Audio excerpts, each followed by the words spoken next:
PEGI 16. Guardians in Destiny are really powerful. You put us up against anything on two legs, and we can take it down on our own. But how do you stop a spaceship? The Red Legion has boarded the Almighty. They're blowing up all the controls, and they're setting it on a collision course for the lost city. Rasputin stands with the Guardians, but what's he gonna do when an impending threat comes?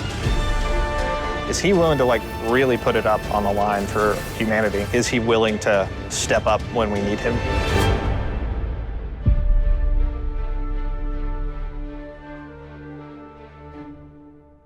It's really important that we're continuing to tell the story of what's happening in the world. So we had a Cabal threat for Season 9 where they were trying to change the outcome of the Red War. They failed. They've got one last desperate play.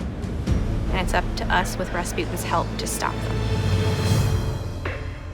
You'll go into one of the public spaces on EDZ, and all of a sudden there's something there that wasn't there before. Rasputin had all of these hidden bunkers that have been around since the Golden Age that we didn't know about. You need to help clear out the enemies that have infested those bunkers so that he can get to work. And then you go into the world where you're helping him build up his arsenal.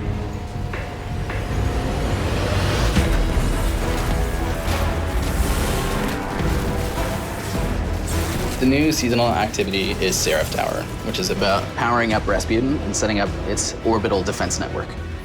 Also, Rasputin sends you into these legendary lost sectors to reclaim items of his that have been stolen. By building up Rasputin's super weapon, he's going to help you by giving you power. You're going to be able to find armor and weapons from Rasputin's lost guardians of the war mine. Connection locked. Good to see you, Guardian. We want every season to be a mix of content for players. Stuff that you really want to have to be there for, that's a moment in time. When they come, we will stand together as equals. But we also want to add permanent additions to the game. We're bringing back Trials in Season of the Worthy, but it's going to stick around. It's like an anchor point for us. Trials is our returning endgame PvP ritual. So we internally talk about Trials being the raids of PvP, but the most difficult bosses in Trials are other players using every advantage they have to get access to weapons and armor they can't get any other way.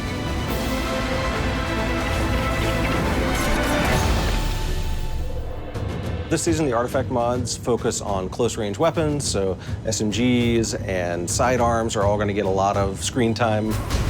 Swords are a lot more potent. There's a lot more flexibility with them.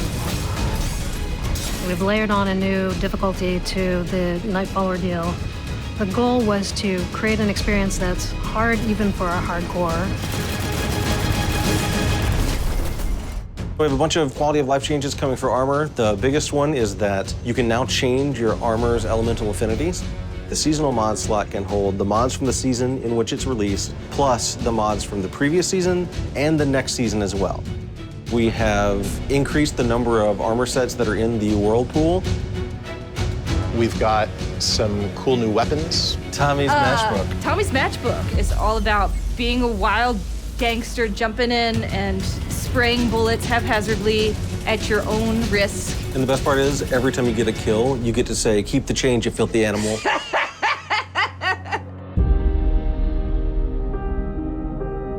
We always want to focus with seasons on creating that evolving world and creating impactful moments. We have our own plans for where we're taking the story and where we want to take Destiny. We also are always listening to our players and what they want. And your actions, the actions of other characters that you care about, they matter and change the world. And you're going to want to be there and see that happen. The thing that I'm most excited about is really paying off this Rasputin story. We have a lot of open threads throughout Destiny's history, and we want to tie up some of the loose ends that we've left behind, and Season of the Worthy is another step forward in the overall story of Destiny.